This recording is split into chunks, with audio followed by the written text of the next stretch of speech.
L'éloge du savoir. Collège de France, avec aujourd'hui Jean Kellens, titulaire de la chaire Langues et religions indo-iraniennes.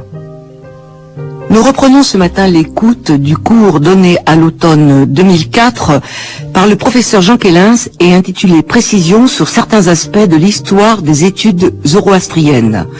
Cours dont nous avions abandonné l'écoute le 7 janvier dernier. Ce cours présente pour les auditeurs non spécialistes que nous sommes pour la plupart un grand nombre de difficultés, et ceci pour deux raisons. La première est que cette série de leçons est construite par le professeur Kellens comme la reprise intégrale des questions que pose sa discipline autour d'un problème très aigu: quelle est la spécificité du monothéisme zoroastrien? Pour travailler cette question, vous entendrez dans ce cours les noms des savants qui ont marqué ce domaine de la recherche, comme par exemple Darmstädter, Bartholomé, Boyce, Humbar, Mollet, Nouberg et d'autres, car la méthode de Jean Kellens est redoutablement efficace.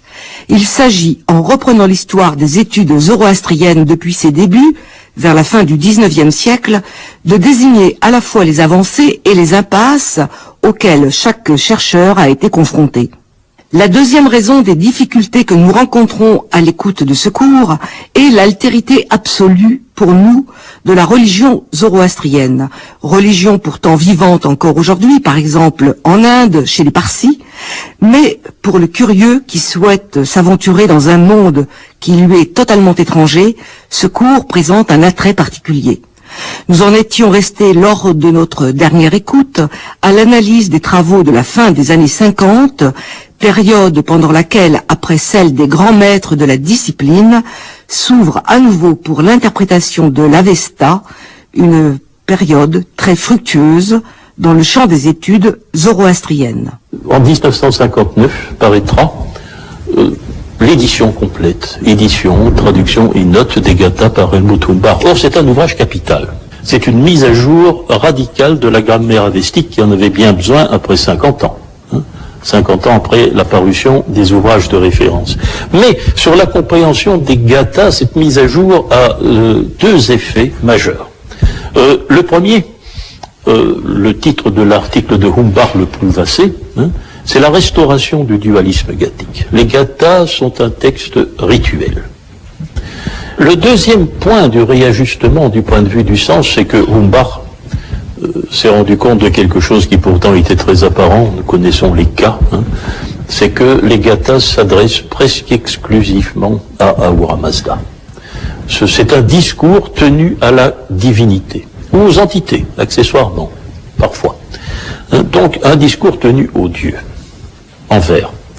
Ce qui, là, Humbar accentue fortement cette conclusion, et il affirme, contre Bartholomé, que les Gathas ne sont pas des sermons en vers, comme l'avait dit Bartholomé. Il en avait même fait le sous-titre de sa traduction, Zarathustra's Verspredigten, sermon en vers de Zarathustra, mais, dit Humbar, ce sont des hymnes. Donc voilà cette préparation, la préparation de ces Gathas de Humbar durant toutes les années 50, n'est-ce pas? C'est dans ce climat que Mollet a écrit sa thèse. Et il est clair que Mollet a fort bien lu et fort bien compris Humbar. Il semble, on m'a rapporté, Humbar me l'a rapporté, et Duchesne Guillemin aussi, que les deux hommes avaient beaucoup bavardé lors du congrès des orientalistes de Munich en 1957. Mais Mollet a vu, surtout, mieux que Humbar lui-même, d'une certaine manière, toute la signification du fait que les Gathas n'étaient pas, comme il l'écrit, je le cite, un message apporté par un homme à des hommes. C'est sa façon de dire, en version développée, des sermons. Mais que ce sont des discours tenus aux dieux. Alors, comme il n'était guère védisant lui-même, car Mollet n'était pas védisant, il lui a été psychologiquement beaucoup plus facile qu'à Humbar de distinguer qu'il ne s'agissait pas d'hymnes analogues, d'une collection d'hymnes analogues, mais la dimension, bien sûr, mise à part, c'est incomparable, aux hymnes du Rig Veda. mais que chaque gatha était un texte compact qui correspondait à un rite singulier.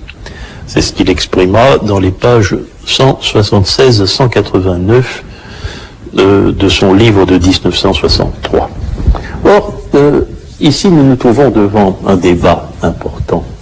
Et je crois que ceux d'entre vous qui étaient présents au mois de mai de cette année, lorsque Madame Stéphanie Jamison est venue nous parler, la discussion entre elle et beaucoup de spectateurs, et avec moi, n'est-ce pas, a rôdé autour d'une idée qui est aujourd'hui au centre des discussions scientifiques et qui est de savoir quelle est l'unité textuelle des gathas. Et c'est une question confuse parce que la terminologie a été infectée par ce problème. Je vous en fais rapidement le rappel, car ici, c'est un fait essentiel. Les gathas occupent les chapitres 28 à 34, 43 à 51 et 53 du Yasna. Cela fait en tout 17 chapitres. Un chapitre du Yasna est appelé, dans le Yasna lui-même, c'est donc son titre indigène original, une haïti, c'est-à-dire une découpe. C'est le sens du mot, c'est le titre du chapitre, une haïti. Donc, à strictement parler, chacun de ces chapitres doit s'appeler Haïti. Mais ces Haïti composent 5 gathas. Cet ensemble, 28 à 34, c'est une seule gatha. Le Yasna 53 est une gatha qui occupe un seul chapitre. Comme d'ailleurs 51. C'est une gatha.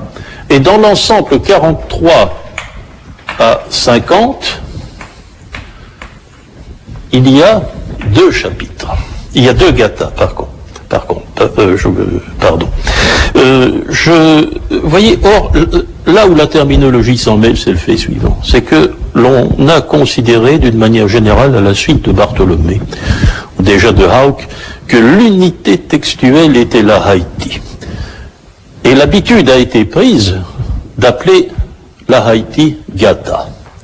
De cette manière, on trouvera fréquemment dans la littérature d'une certaine époque les 17 gathas. Le texte ne procède pas au moyen de cette terminologie. Il faut appeler une Haïti, une gatha. Toute la question est de savoir, naturellement, où, entre ces deux unités, quelle est l'unité originale.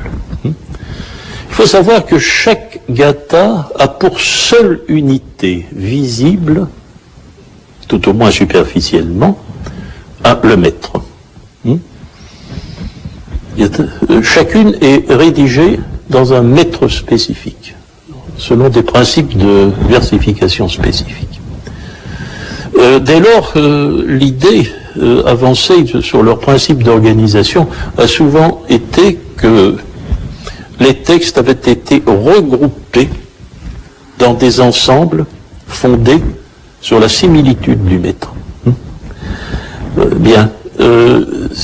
Et d'ailleurs, cela d'ailleurs a donné la tentation qui a été réalisée chez Duchesne d'Imin de rendre au gatha un ordre logique. Au Haïti, pardon. Vous voyez, je commets moi-même la confusion terminologique dont je vous parle. C'est pas tellement elle est fréquente. Donc, de remettre en ordre les Haïti selon leur chronologie supposée dans la carrière de Zarathustra. Duchesne d'Imin l'a fait.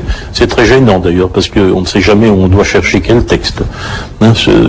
Mais Lommel en 71 ne l'a pas fait. Il ne l'a pas fait, mais il a fait précéder sa traduction d'un long commentaire par un certain Erwin Wolf, qui était latiniste, et qui proposait un ordre chronologique, hypothétique bien sûr, de chaque Haïti. Or, Molé est à la suite de Darmesteter, mais qui ne s'est pas fortement étendu sur cette question, a défendu l'idée inverse. C'est que l'unité textuelle, c'est la gatha. Les gathas composent un ensemble, chaque gatha est un ensemble homogène qui correspond globalement à un rite spécifique. Vous vous souvenez peut-être des discussions que j'ai eues avec Madame Jamieson à ce sujet, n'est-ce pas?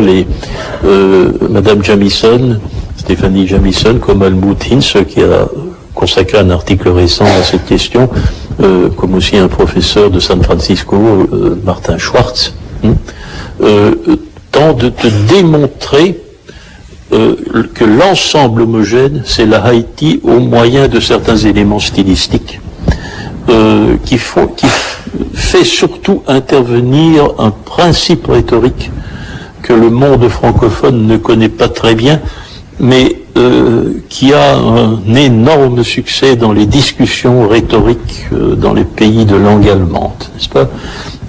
C'est ce qu'on appelle la Ringskomposition, la composition en anneaux. Ce qui signifie que, en quelque sorte, il y a un effet de miroir. Car lorsqu'on dit que composition en anneaux, on ne se rend pas toujours très bien compte de ce que ça veut dire. Mais la description que je puis en faire de manière explicite, c'est l'effet miroir qui consiste à organiser de manière symétrique à partir de la strophe centrale les motifs présentés. Je ne suis pas séduit par cette idée. Je ne suis pas, peut-être parce que j'appartiens au monde francophone, c'est possible que psychologiquement je ne suis pas préparé à comprendre parfaitement les arguments qui sont défendus de cette manière-là. Mais de toute façon, l'argumentation de mes adversaires, si je puis employer ce mot, me paraît avoir deux défauts singuliers. Le premier, c'est il y a beaucoup de mots obscurs dans les gathas. Alors, défendre la composition en miroir, au moyen, en élucidant ad hoc un mot obscur, ça me paraît étrange, n'est-ce pas? S'il faut faire d'un mot inconnu une étymologie afin qu'il corresponde au système que l'on veut défendre, c'est une mauvaise manière de démontrer la perspective que l'on veut défendre.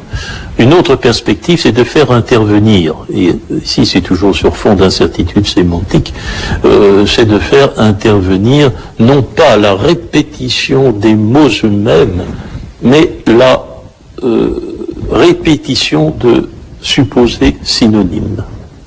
C'est très dangereux lorsque l'on ne connaît pas avec précision le sens des mots. Que penser de leur synonymie? Je crois que de tels raisonnements devraient exclure les arguments de synonymie. Mais cela, c'est la critique que je puis faire à cet égard. L'autre, maintenant, voyons quels sont les arguments de Mollet que j'ai défendus aussi dans l'introduction au texte de Yavestik que j'ai fait avec Pirard il y a une quinzaine d'années. Ce qui me paraît plaider pour l'unité foncière de chaque gatha, c'est un autre phénomène rhétorique que l'on peut constater et que l'on appelle la concaténation lexicale. C'est-à-dire, une strophe est reliée à la strophe qui la suit par la répétition d'un mot. Ce n'est pas de synonyme que je parle ici, c'est de répétition d'un mot pur et simple. Le mot est individualisé. Et c'est une manière de... Pourquoi faire cela? C'est très certainement un procédé qui facilite la mémorisation orale, n'est-ce pas? Savoir que dans chaque strophe, pendant un certain nombre de... toute une séquence de textes, tel mot va réapparaître. Or, on constate ce phénomène de concaténation lexicale entre la dernière strophe d'une Haïti et la première strophe de la suivante. Humbard en avait fait la remarque, mais il n'en avait pas tiré la conclusion.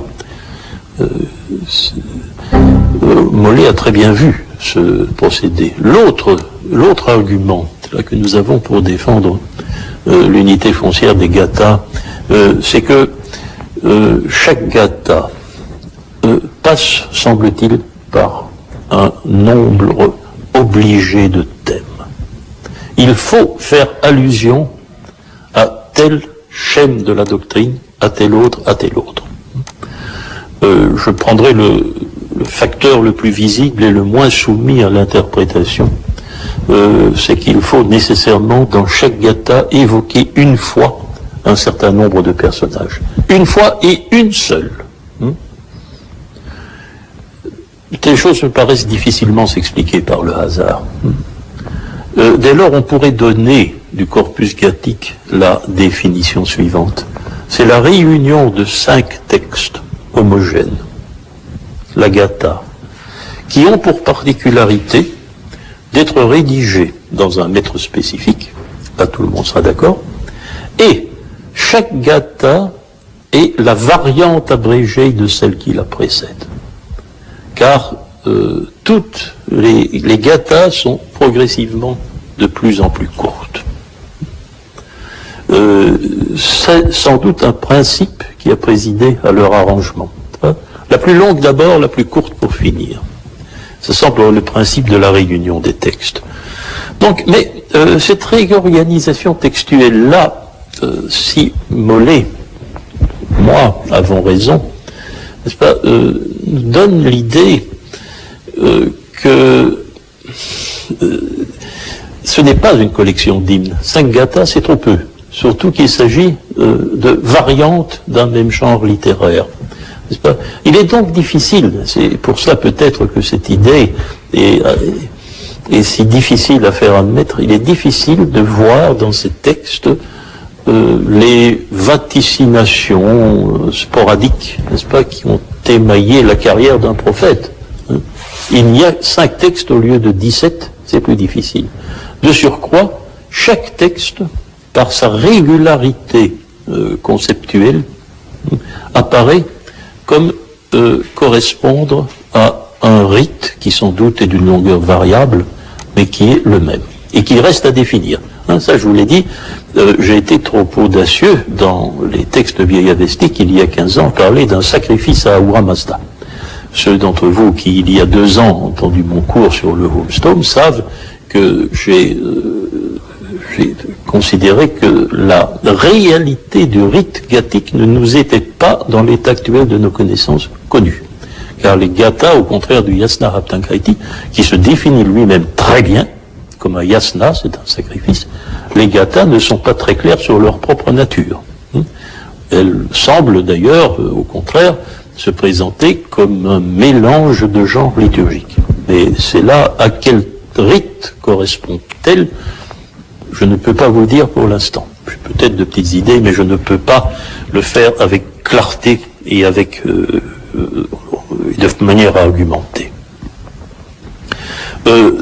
Donc l'idée de cette idée-là, cette représentation des gathas, paraît impliquer chez Molé l'idée que Zarathustra n'est pas leur auteur, mais qu'il est, comme il l'écrit, un paradigme de leur réflexion. En quelque sorte, Zarathustra n'est pas l'acteur de la situation, il fait partie de la situation. Vous voyez la différence que je veux. Il est installé au cœur de la doctrine, il est un chef de la doctrine, lui-même. Telle est la position de Molé. Et Molé a écrit, je pense, quelque chose à cet égard qui n'est peut-être pas terriblement admirable du point de vue stylistique, car Molé n'écrivait pas très bien. Ses origines, semble-t-il, croates, lui avait laissé un français assez maladroit. C'est ce qui fait qu'il est parfois très difficile à lire, surtout par des non-francophones. Un francophone peut encore restituer ce qu'écrit Molé, mais un non-francophone pas. Mais ceci est tout de même très compréhensible et je vais le citer parce que c'est une très belle...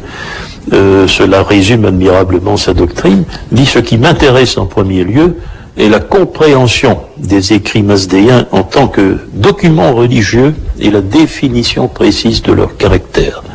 À mon sens, cela constitue un préliminaire indispensable de toute recherche historique proprement dite, car des conclusions d'ordre historique ne peuvent être tirées que de documents dont le caractère le permet. Cela signifie, pour le dire brièvement, que les gathas ne sont pas un texte avec lequel on peut faire de l'histoire. C'est la conclusion, évidemment, de Molé. Vous voyez bien que cette conclusion comme celle-là renoue avec la vision que Darmesteter avait des choses. En fait, les positions de Molé ont réveillé le modèle mythologique de Darmesteter et l'ont corrigé aussi, car Molé a évacué la mythologie de l'orage.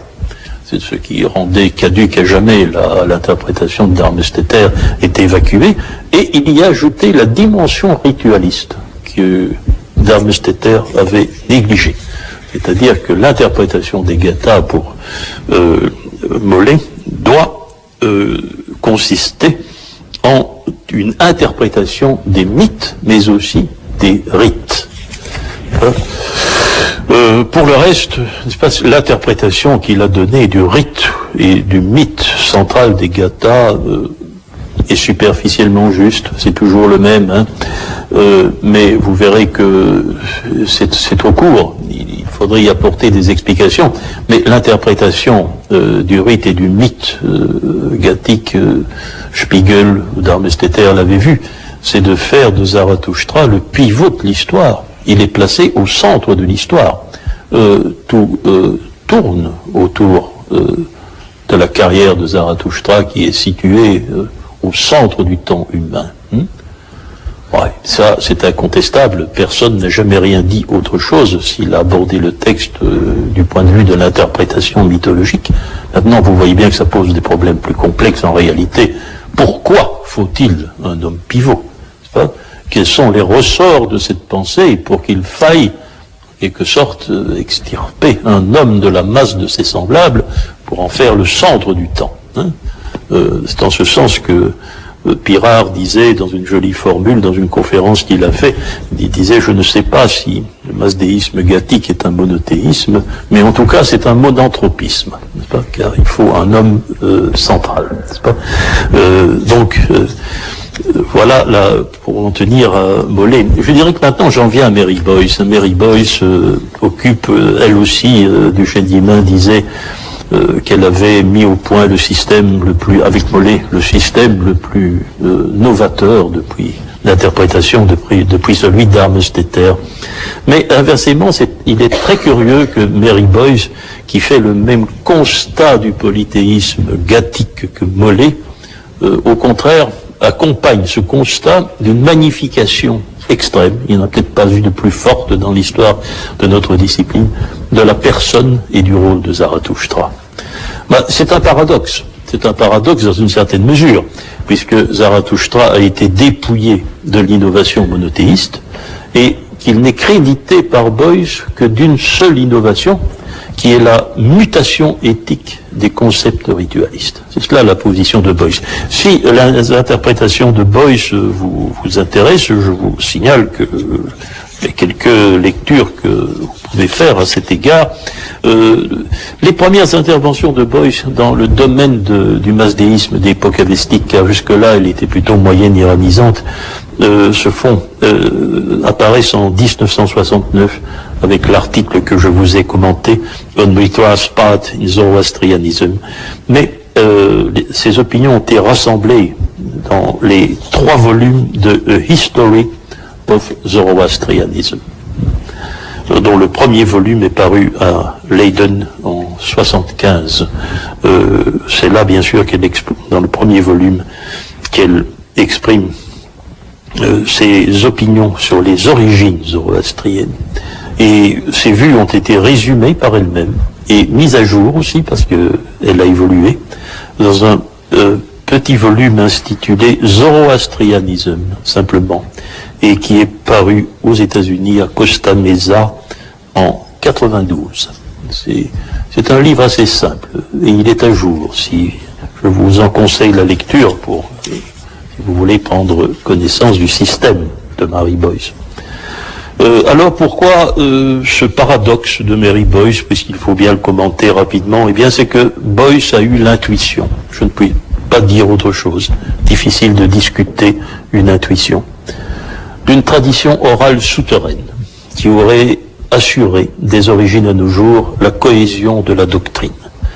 Et même dans la perspective de Boyce, la fidélité de Zarathustra aux croyances de ses ancêtres, puisqu'il n'est pas monothéiste, pourvu que ces croyances aient correspondu du moins à certains critères. C'est un mot qui revient souvent chez Boyce. Tenets, tenets, les critères du zoroastrisme.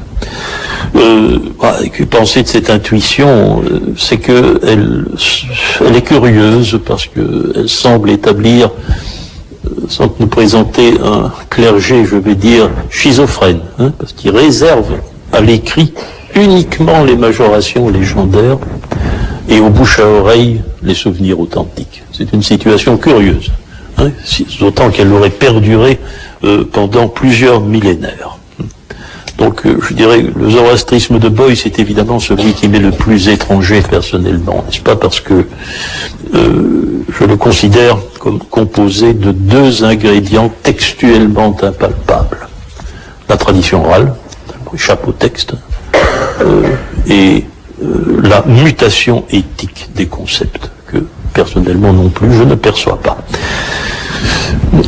Mais il faut... Boyce a un grand mérite.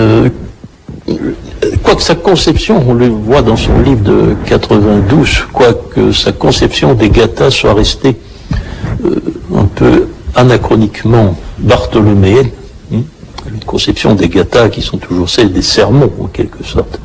Elle corrige ça légèrement dans le sens hymnique, mais elle tient à la représentation de Bartholomée.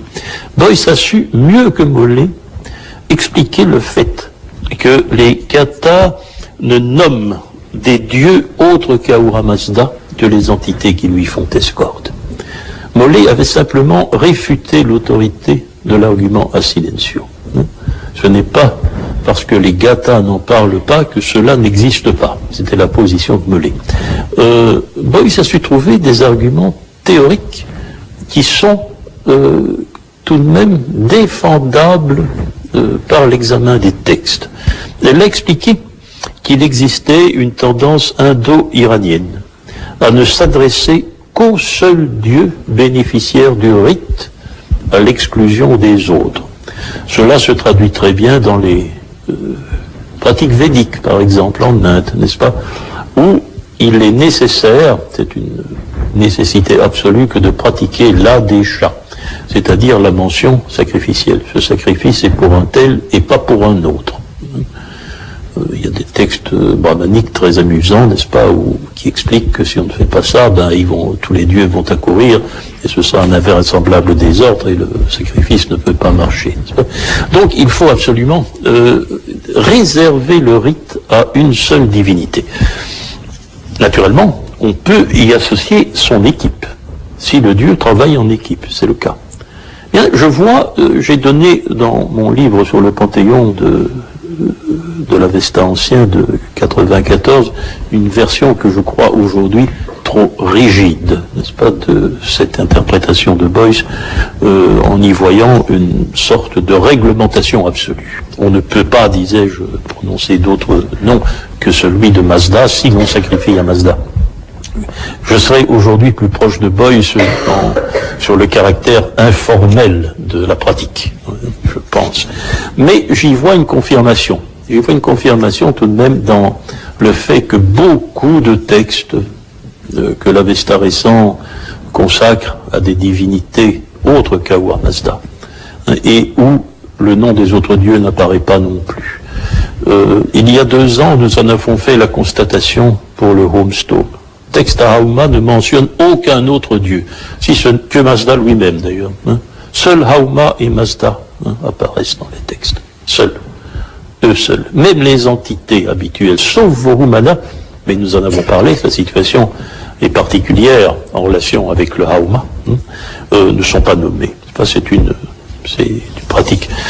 On avait aussi remarqué que c'était la pratique qui prévalait avec Anahita dans le Yashte 5. Dans le Yashte 5 et Anahita, à l'exclusion de Mazda, aucune autre divinité n'est nommée. Et on en avait conclu que c'était parce que la déesse était une innovation et était mal intégrée au panthéon mazdéen. Pourquoi ? Nous savons aujourd'hui que c'est faux, puisque depuis la nouvelle étymologie de Goto, dont je vous ai parlé aussi il y a 2 ans. c'est une déesse parfaitement indo-iranienne, mais ni le Hauma, ni Anaïta ne travaillent en association avec d'autres divinités. Ce sont des divinités à l'action solitaire. Il en va tout autrement d'Ahura Mazda. Les entités sont ses équipiers, sont son escorte. Il en va tout autrement aussi de Mitra, qui parcourt le ciel avec toute une troupe de divinités qui sont ses frères ou ses sœurs d'ailleurs, n'est-ce pas, mais avec lesquels il collabore. Ils ont des collaborateurs. Alors dès lors, on cite ces dieux-là avec eux, puisque leur action est homogène et commune, collective. On peut donc voir une tendance très certainement à cela dans la pratique des textes. Bien. Voilà ce que nous pouvons dire de Boyce et de Mollet. Donc 63-69 pour situer les choses dans la chronologie de nos études. En 1965, 2 ans après Mollet, se produit une prise de position qui pose problème. Je vais tenter de vous l'expliquer. C'est celle de Walter Bruno Henning. Henning est un très grand personnage, s'il fallait désigner, je dirais, un champion, toute catégorie et toute époque confondue des études iraniennes, certainement serait-ce lui. On l'a fait. Yoli nous dit qu'il est le géant des études iraniennes, et très récemment, en des termes plus rationnels et plus analytiques, Xavier Tremblay a très bien relevé qu'il n'y avait effectivement aucun tour de force comparable dans notre discipline à la manière rapide dont Henning avait su élucider ces nouveaux dialectes moyen-iraniens découverts en Asie centrale, le moyen perse manichéen, le parthe manichéen, le sogdien et le khorasmien. C'est effectivement quelque chose de fortement impressionnant. Or, en 1949, Henning prononce, comme Benveniste l'avait fait, les Ratambai Katrak Lectures à Londres, et elles sont publiées 2 ans plus tard, en 1951. Et c'est très curieux, parce que les quelques pages de ces Ratambai Katrak Lectures de Henning contiennent 3 pages, en tout et pour tout, consacrées à expliquer la nature du zoroastrisme des Gatha. Et la position de Henning est celle-ci. Il explique, ce qui ne relève pas de l'analyse d'ailleurs, je vais remarquer que ça relève plutôt de la dissertation. Il nous dit, le système religieux de Zarathustra est un système dualiste. Il s'agit de choisir entre le bien et le mal. Un système comme celui-là, explique aussi Henning, il explique ainsi sa constitution, ne peut naître que dans une ambiance monothéiste. Et il se développe en opposition à ce monothéisme en tant que protestation. C'est le terme qu'il emploie. Le dualisme est a protest against monothéisme. Ces pages auront beaucoup de succès. Et cela, lorsque l'on lit beaucoup de littérature aujourd'hui encore au sujet du zoroastrisme, on verra souvent discuter la question de ce dualisme. Mais d'une manière partielle. On va voir réapparaître, ressusciter l'idée de religion dualiste. Mais l'explication des origines de ce dualisme, selon Henning, n'est pas donnée. Je vous signale, nous avons commenté il y a quelques leçons la position de Duchesne d'Himay en 1953. 1953, c'est 2 ans après l'opuscule de Henning, et je sais de manière privée que en 51-52, Duchesne d'Himay avait été professeur invité à Londres, et il avait donc beaucoup fréquenté Henning à cette époque. Or, c'est alors qu'il publie Hormas de Ahriman. C'est très intéressant de voir que c'est 2 ans après l'opuscule de Henning que Duchesne d'Himay, volontairement bien sûr, ressuscite le titre de Darmesteter, Hormas de Ahriman, qui est une manière d'exprimer le fond du dualisme zoroastrien, Ahura Mazda contre Angra Mainyu, pour le dire en moyen perse, Hormazd contre Ahriman. Mais du Shendiman, sa conception de la religion des Ahura en témoigne, ne reprend pas, s'il reprend à Henning l'idée d'une religion dualiste, il ne reprend pas l'idée de sa naissance dans un cadre monothéiste. Certainement pas. Il faudra attendre des années pour cela. Mais je vous signale tout de même un fait que nous devons retenir, c'est que l'opuscule de Henning a littéralement ressuscité l'idée de religion dualiste. Car avant ce texte de 1951, le dualisme zoroastrien était défini d'une toute autre manière. Il n'était pas religieux pour Hauck, souvenez-vous-en. Pour Darmesteter, il y a un dualisme, mais il le voyait greffé sur un système polythéiste, ce qui est tout à fait différent. Et puis, il y avait des hypothèses, n'est-ce pas, que nous avons peut-être vu se succéder et qui n'accordent au dualisme qu'une importance secondaire. Une origine tout à fait faible, humble, et dans les faits pratiquement peu d'importance. Bartholomé, il est dans la psychologie du fondateur, ou bien Meillet ou Nuberk, qui voit l'origine de la coloration dualiste dans une tendance de l'esprit indo-iranien à la binarité, à l'opposition binaire, ce que Nuberk appelait la Zweiteilung. Donc c'est une résurrection d'une idée qui avait été débattue, effectivement, dans les temps pré-scientifiques, par les commentateurs musulmans et par les commentateurs chrétiens. Mais maintenant, j'en viens à 1965. C'est ici que Henning a une seconde intervention qui pose problème. C'est dans un bref article qui est paru dans le Bulletin of the School for Oriental and African Studies de Londres en 1965. Dans ce bref article,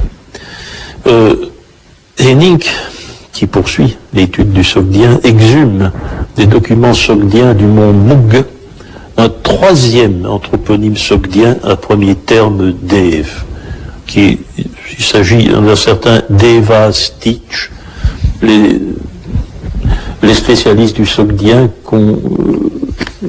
s'appliquent à expliquer ce terme. Pour moi, c'est le deuxième terme qui fait difficulté, parce que je ne parviens pas à lui donner d'explication indo-iranienne satisfaisante.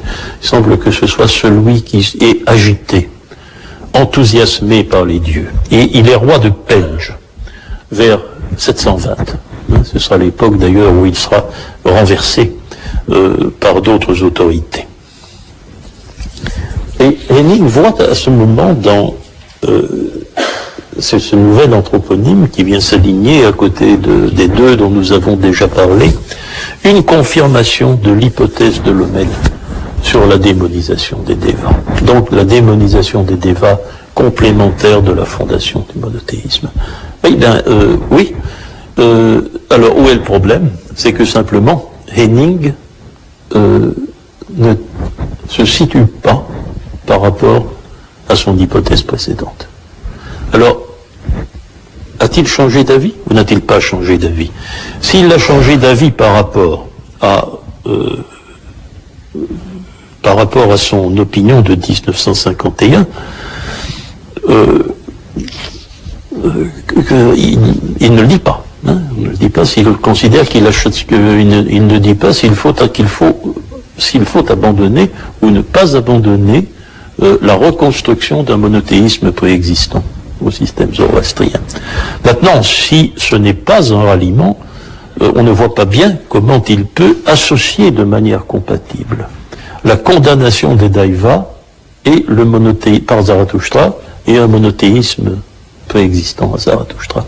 C'est là une discussion qui sera très subtile, n'est-ce pas, parce que Henning a, jusqu'à nos jours, les positions de Henning ont été défendues par une certaine école des études mazdéennes, et tout spécialement par Ilya Gershevitch, qui avait été son élève. Et la position de Gershevitch a toujours été embarrassée. Si on lit bien 6 articles en réalité qu'il a consacrés, où il a évoqué cette question. Avant 1965, donc avant le ralliement de Henning au schéma de Lommel, Gershevitch a en permanence associé le dualisme et le monothéisme dans le système zoroastrien, sans jamais les mettre en décalage chronologique. Donc, il cherche comme Henning à associer monothéisme et dualisme, mais il n'établit entre les deux aucun décalage chronologique. Il ne dit pas que l'un a coexisté à l'autre. C'est ce que l'on trouve dans son hymne, en 59, The Western Hymn to Mitra, son édition du Yacht 10, ou dans son article du Journal of Near Eastern Studies de 1964, qui est Zoroaster's Own Contribution. Après 1965, donc après l'article de Henning, Gershevitch met très clairement l'accent sur le monothéisme de Zarathustra. La condamnation du titre de Daiva est due à Zarathustra, écrit-il, mais en tempérant cette affirmation-là d'un somehow, de quelque manière, ce qui montre à nouveau quelques flottements. Et dans ses articles parus après 65, il proclame d'ailleurs bruyamment son adhésion à l'hypothèse de Lommel et sa conviction que le titre de Daiva est resté d'usage en Iran jusqu'à ce que Zarathustra fasse d'Ahura Mazda, comme dit Gershevitch, son seul et unique Dieu. Ces deux articles d'après 1965 sont sa contribution aux actes du colloque mitraillage de Manchester, paru en 75. Et je crois que il avait prononcé le texte en 71, mais il a dû être profondément remanié. Et comme ceci n'a rien de particulièrement mitriaque, je crois que justement cette partie de l'interprétation de Gershevitch a dû être réintroduite dans la version écrite de 75. Et l'autre est son article de 86 au mélange en hommage à Helmut Humbach en 86. Bien, je voudrais seulement faire remarquer, parce que c'est une petite nuance un peu faible, mais qui a son importance, que ce qui ne contribue peut-être pas à la clarté absolue du débat à ce moment-ci, c'est que dans cet article de 75 où il proclame son allégeance à l'interprétation de Lommel, Gershevitch présente son texte comme une polémique contre Lommel, paradoxalement. Mais c'est une polémique sur un point de détail. Il a une autre explication, n'est-ce pas, pour l'évolution du sens de Deva. Souvenez-vous, Lommel avait supposé l'évolution suivante. Il avait dit dans les temps pré-zoroastriens, dans les temps pré-zoroastriens, Daiva signifiait Dieu. Dans les Gathas, Deva signifie faux Dieu. Je traduis de cette manière le terme allemand Götze. Difficile de le traduire autrement. Donc des dieux qu'il ne faut plus adorer. Ils sont faux. Et enfin, dans l'Avesta récent, Daiva signifie simplement démon. Ça, c'est l'évolution sémantique postulée par Lommel. Gershevitch a une autre explication. Il propose un autre type d'évolution, tout aussi spéculatif. Bon, dans les temps pré-zoroastriens, Dieu, bien sûr, démon dans l'Avesta récent, mais dans les Gathas, c'est le Dieu élucubration de l'esprit. Dieu en tant qu'élucubration, qui ne sont que des élucubrations de l'esprit. Pour exprimer cette notion, que je traduis par élucubration cérébrale ou mentale, il a recours, alors qu'il écrit en anglais, à un terme allemand qui est très exactement Hirngespinte. Formé Hirn, c'est cerveau, et le reste est formé sur le verbe spinnen, qui signifie dérailler, quoi, mentalement. C'est un terme d'allemand familier. Donc c'est c'est une petite nuance vis-à-vis de Lommel. Je signalerai simplement que je ne crois pas du tout à cette évolution, bien sûr, proposée par Gershevitch, parce qu'elle est fondée sur une strophe gathique, n'est-ce pas, qui est interprétée d'une manière qui me paraît syntaxiquement impossible. C'est le Yasna 32.3. Le Yasna 32.3. Bien, alors, troisième époque dans la carrière de Gershevitch est à partir de 95, dans son article de la revue Iran, qui est un article, vous le savez, qui est un article de pure polémique, dirigé contre deux personnes, Helmut Humbach d'une part, moi-même d'autre part. Et c'est dans cet article de 95 que Gershevitch a fait, je pense, l'effort de conciliation logique maximale entre le Henning de 1951 et celui de 1955. Il voit bien, n'est-ce pas, il est clair que Gershevitch, à ce moment, puisqu'il hausse le ton polémique, se sent obligé d'être lui-même le plus précis possible. Il a bien conscience qu'il existe une difficulté logique dans les positions de Lommel et qu'on ne peut pas défendre une position sans déforcer l'autre. Alors, il voit bien aussi qu'on peut réduire la contradiction, parce que Henning pensait, il l'écrit clairement, que le dualisme de Zarathustra était viable dans le cadre du monothéisme, mais pas dans celui du polythéisme. Et alors, Gershevitch procède à un petit mouvement qui a un petit air de Nuberg, si je puis dire, c'est-à-dire de multiplication des expressions religieuses pré-zoroastriennes.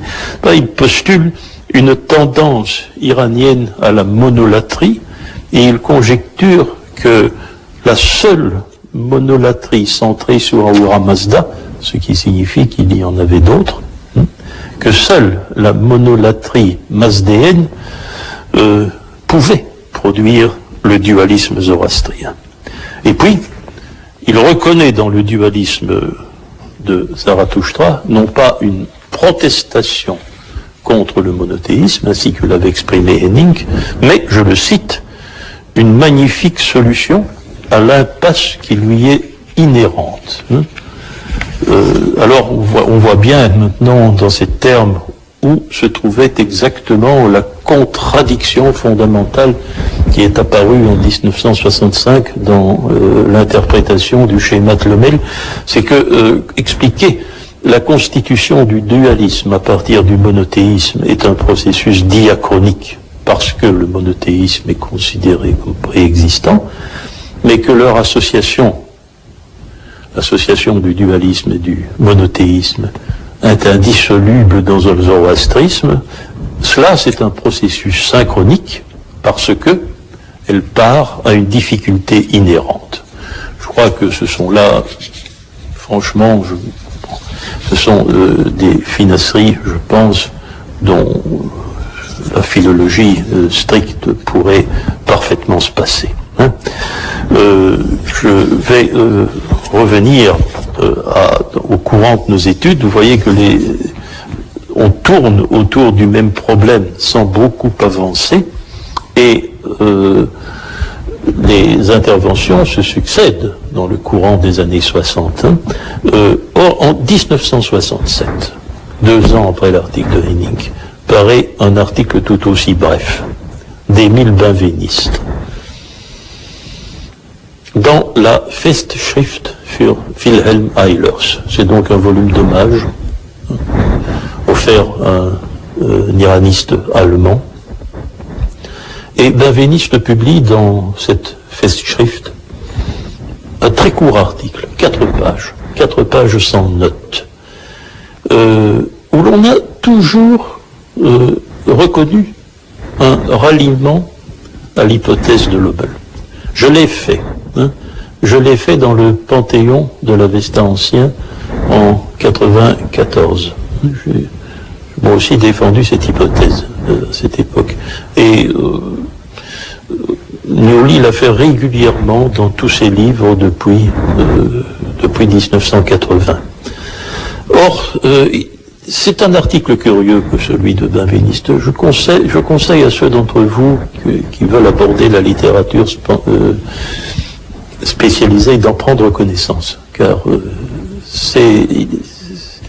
c'est un article qui mériterait un commentaire approfondi, un peu à la manière de ce que nous avons fait au séminaire avec celui de Meillet, parce qu'il laisse de considérables zones d'ombre dans le raisonnement. Un article très rapide et qui laisse perplexe à certains égards. Or, c'est un article qui est, nous n'aurons pas le temps d'en finir aujourd'hui, mais j'entame la discussion, qui est consacré à une formule très précise que l'on trouve dans l'Avesta. C'est la formule qui consiste à opposer les dieux et les hommes en coordonnant leurs noms. Dire les dieux et les hommes. Or, cette formule-là est une formule que l'on retrouve avec les variations de vocabulaire possibles dans toutes les langues indo-européennes. C'est donc une formule héritée des temps indo-européens communs. On la retrouve théoi anthropoi en grec, les dieux et les hommes, dii hominesque en latin, les dieux et les hommes, et l'on trouve très fréquemment dans les hymnes védiques. Ah, là, la terminologie nous intéresse. Deva, Martya, Cha. Les Devas, les dieux, et les Martya, les mortels, c'est-à-dire les hommes.